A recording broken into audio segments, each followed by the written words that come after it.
Hello everyone, अर्को food रेसिपीमा यहाँलाई स्वागत छ। आज म मिठो पोर्क चाउमिन बनाउन गएको छु। त्यसको लागि एउटा गहिरो भाँडामा तेल हालेर एकछिन तताएँ अनि अलरेडी बोइल गरेर राखेको मसिनरी काटेको पोर्कलाई मजाले राखेर नुन थोरै अनि त्यसमा चाहिँ धुलो खुर्सानी अनि थोरै माथिबाट चाहिँ जिरा धनियाँको गरम मसला हालेर चाहिँ यसलाई मस्त फ्राई गरेँ।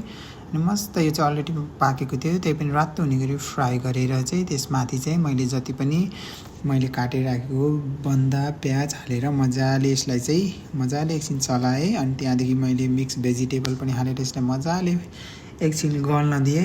अनि मलाई चाहिँ भेजिटेबल धेरै पाकेको होइन, ठिक्क भएको मनपर्छ। अनि त्यसमाथि जति पनि मैले बोइल गरेर अलरेडी राखेको अनि चाउमिनलाई हालेर चाहिँ अजिनोमोटो माथिबाट हालेर थोरै भुटेको जिरा धनियाँको धुलो हालेर चाहिँ यसलाई चाहिँ थोरै सोया सस हालेर चाहिँ यसमाथि चाहिँ अब यसलाई चाहिँ मजाले भुट्नलाई मिक्स गरेर भुट्नलाई मैले छोडिदिएँ। अनि किनकि मरमसला एकछिन पाक्नुपर्छ, नभए स्मेल ब्याड आउँछ। अनि मजाले 6-7 मिनट चलाउँदै मजाले यसलाई चाहिँ पकाएँ अनि मस्त फ्राई गरेँ। हेर्नुहोस् त, अनि मेरो चाहिँ चाउमिन चाहिँ अलरेडी मस्त पाकेको छ। अनि त्यसमा मैले थोरै धनिया र स्प्रिङ अनियन हालेर यसलाई प्लेटमा सर्भ गरेँ।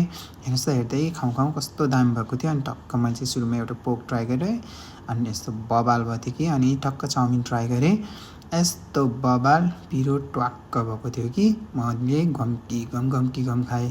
तपाईँहरू पनि यसरी घरमा बनाएर चाहिँ मिठो पोर्क चाउमिन खान सक्नुहुनेछ। Thank you for watching. अनि फलो फर मोर भिडियो र डेबी गुरुङ च्यानललाई सब्सक्राइब गरिदिनु होला।